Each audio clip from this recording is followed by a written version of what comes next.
هنا زاد 4 طيور، 4 طيور جداد يعني، حد جابهم لنا يعتبروا هدية. فهنشوف ال4 طيور دول الجداد مع بعض. بس خليني الأول أقول لكم أو أوريكم اللي حصل جديد هنا.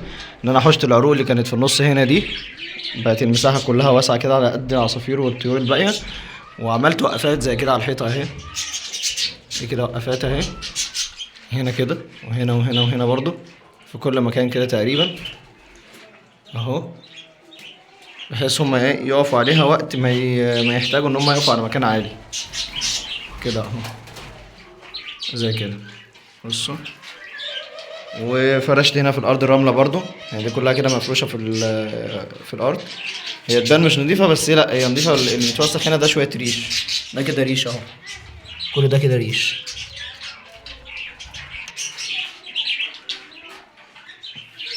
ده كده اهو، ده مكان كده يعششوا فيه لو حاجه عايزه تعشش على الارض. ده المكان بتاع الغنية، بتاع الغنية بيه، مش عارف هو جوه ولا لا. دلوقتي الاسد بقى واحد بس طبعا اهو جوه اهو. اطلع كده، اطلع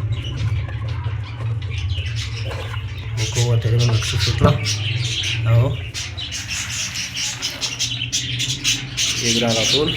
فخلينا الاول دلوقتي ناكل الطيور، خلينا الاول ناكلهم كده وبعدين نشوف الطيور اللي جت جديد.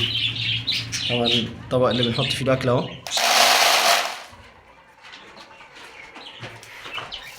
ده العلف.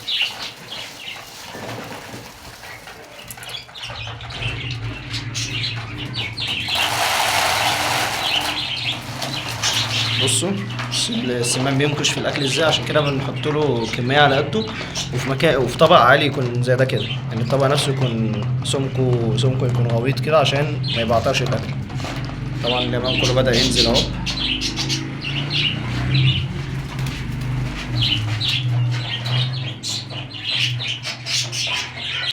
دي الميه اهي، دي كده يعتبر من امبارح، مش متوسخه بس برضه هنغيرها النهارده. ده اليمام البلدي، قاعد كده على جنب شويه. لو حد لاحظ الطيور جوه هناك في الحوض هناك اهي، ده اليمام البلدي. هما بيعششوا دلوقتي في الدكر ده مع انهي نتايه، مع النتايه اللي واقفه دي، بيعششوا هناك خالص كده في الحته اللي معموله بالقفص دي. كله جاي ياكل اهو.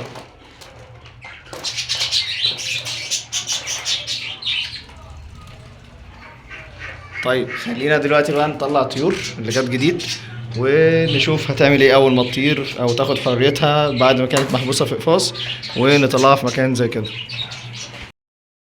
ودول كده ال4 طيور اللي جم جداد، 4 عصافير استرالي.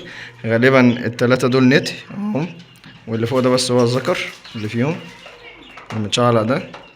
فخلينا نطلعهم بقى دلوقتي ونطيرهم في المكان هنا مع باقي العصافير ونشوف هيعملوا ايه.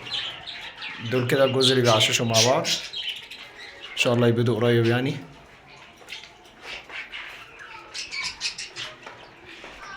تعالوا نطيرهم. عايز بس احطهم هنا الاول في مكان كده، اثبتهم عشان نعرف نطلعهم واحد واحد. كده شكلهم اهو. خلينا نمسك واحد كده، بسم الله. تعالى انت. هما واضح ان هما مش بيعضوا قوي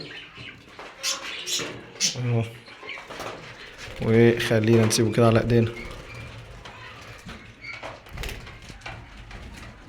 على طول انضم مع المجموعة دي.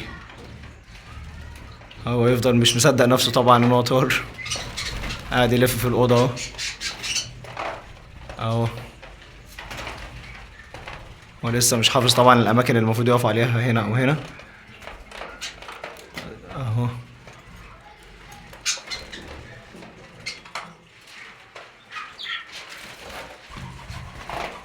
انضم هنا اهو. العصفور الأخضر ده قديم، كان عندنا هنا قبل كده برضو. خلينا دلوقتي نطلع الباقي ونشوف. انت عايز ايه؟ انت عايز ايه؟ امشي امشي. تعال نجيب واحد كمان اهو، واحد طلع لوحده هنا اهو، على طول راح لهم انضم ليهم. طبعا للاسف دلوقتي مش هعرف افرقه، وغالبا هو اللي بيطير هناك اهو، هما الاتنين واقفين جنب بعض دول اهو. خلينا ناخد واحد دلوقتي نطيره من اخر الاوضه. تعالى اطلع، تعالى انت.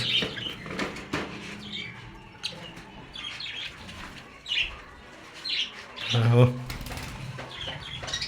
على طول بيجري على مجموعة العصافير اللي بيشوفها. بسم ما شاء الله.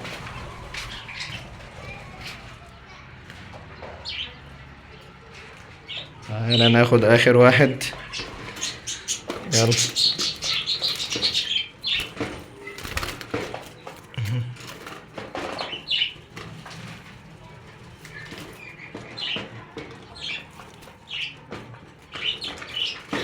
يا ابني تعالى بقى.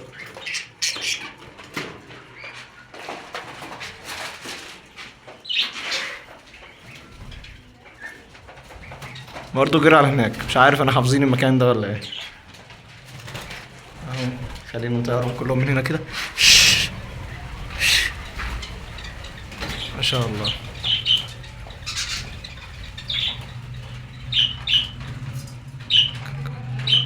طبعا انا شايف الوقفات اللي معموله على الجنب دي احسن بكتير قوي من العروق اللي كانت في النص، على الاقل اعطيهم حريه شويه. بصوا اهو ما شاء الله.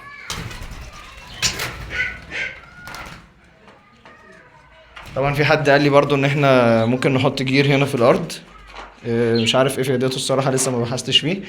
ولسه بقى هنشوف، ممكن ندهن الجنبين دول كده لونين مختلفين، وممكن ندهن ده برضو لون تاني. يعني عايزين ندهن المكان ده، فاقترحوا عليها الوان برضو للمكان.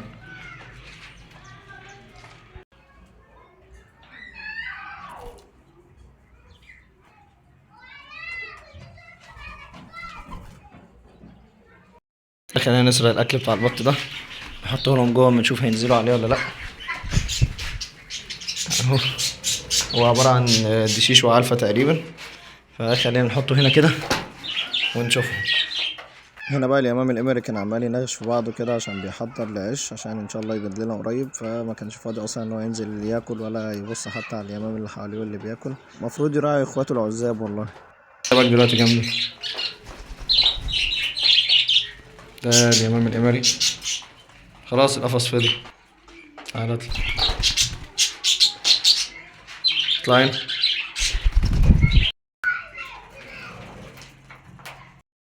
طبعا هما ما شاء الله اندمجوا بسرعة مع العصافير الباقية، حتى بياكلوا من أكل السمان دلوقتي أهو. يعني ده علف وتشيش، هما نازلين ياكلوا منه. ده مش أكلكم أساسا، بس يلا مش مشكلة بقى. كده كل العصافير نزلت أهي، بقوا 9 تقريبا. كلهم ما شاء الله نازلين ياكلوا من أكل السمان أهو.